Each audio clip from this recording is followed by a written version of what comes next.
ആടുജീവിതം കഥയിലെ ജീവിക്കുന്ന കഥാപാത്രം നജീബിന് സ്നേഹസമ്മാനവുമായി ശില്പിയും ചിത്രകാരനുമായ ഡാവിഞ്ചി സുരേഷ്. നോവലിന്റെ കവർ പേജും നജീബിന്റെ മുഖവും ചേർത്ത സ്നേഹശില്പം നജീബിന്റെ വീട്ടിലെത്തി സുരേഷ് സമ്മാനിച്ചു.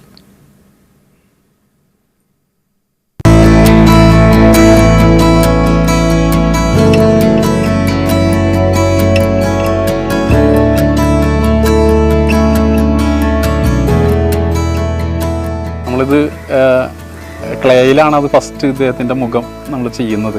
അപ്പോൾ അത് ഒരു ഷേപ്പ് ആക്കിയതിന് ശേഷം പിന്നീട് പ്ലാസ്റ്റർ ഓഫ് പാരീസിൽ ഡൈ എടുത്തിട്ട് ഫൈബറിലേക്കാണ് ഇതിന് കൺവെർട്ട് ചെയ്തത്. അതിന് ശേഷമാണ് നമ്മൾ ഈ ഇങ്ങനൊരു ക്രിയേഷനിലേക്ക് കൊണ്ടുവന്നത്. ആടുജീവിതം എന്ന് പറയുന്ന പുസ്തകം, ആ ബുക്കിൻ്റെ ഒരു മോഡലാണ് നമ്മളിതിനൊരു ഇതിവൃത്തമായിട്ട് എടുത്തിരിക്കുന്നത്. അതിൽ ആ പുറംചട്ടയിലുള്ളൊരു രൂപമുണ്ടല്ലോ, ആ രൂപത്തിൽ നിന്നാണ് ഇദ്ദേഹത്തിൻ്റെ തല നമ്മൾ സെറ്റ് ചെയ്തിരിക്കുന്നത്. ഇത് കണ്ടിട്ട് എനിക്കിപ്പോൾ സന്തോഷം കൊണ്ടങ്ങ് പോയി. കാരണം എന്ന് പറഞ്ഞാൽ ഞാൻ ഈ ആടുജീവിതം അനുഭവിച്ചെങ്കിലും ഇപ്പോൾ അത് കഴിഞ്ഞിട്ട് ഒരുപാട് ആൾക്കാർ ഇതുപോലുള്ള കാര്യങ്ങളൊക്കെ എനിക്ക് പറയാൻ പറ്റാത്ത ഓരോ കാര്യങ്ങളൊക്കെയാണ് ഇപ്പോൾ പെട്ടെന്ന് ഇങ്ങനെ വന്നുകൊണ്ടിരിക്കുന്നത്. സിനിമ റിലീസാവുന്നതിന് ഒരാഴ്ച മുമ്പേ ഡാവിഞ്ചി സുരേഷ് നിർമ്മിച്ചതാണ് ഈ ശില്പം. ആടുജീവിതം നോവലിന്റെ കവർ പേജിനെയും നോവലിൽ നിന്ന് വെള്ളിത്തിരയിലേക്ക് എത്തിയതിനെയും ആസ്പദമാക്കി നജീബിന്റെ മുഖവും കൂടി ഉൾപ്പെടുത്തിയാണ് ശില്പം പൂർത്തിയാക്കിയത്.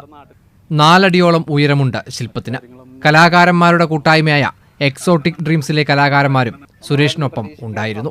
ഇത് ഉണ്ടാക്കാനായിട്ട് 2-3 ദിവസം ഞങ്ങൾ ചെയ്തിരുന്നു. പക്ഷേ തല നേരത്തെ പണി എല്ലാം കൂടി ഒരു 5-6 ദിവസത്തോളം പിടിച്ചിട്ടുണ്ടാവും ഇത് മൊത്തം സെറ്റ് ചെയ്ത് ഇങ്ങനെ ഒരു ഷേപ്പിലേക്ക് മാറ്റാനായിട്ട്. എൻ്റെ അന്ന് ഞാൻ അനുഭവിച്ച ആ ത്യാഗത്തിനുള്ളൊരു പ്രതിഫലമായിരിക്കും ഇപ്പോൾ ലോകം മൊത്തം അറിയാനും ഇതേപോലൊക്കെ പല ശില്പങ്ങളുണ്ടാക്കി ലോകത്തിൻ്റെ മുന്നിൽ കാണിക്കാനും എല്ലാം ഒരു അവസരം തന്നത് ഈ ആടുജീവിതം എന്ന നോവലിലൂടെ തന്നെയാണ്.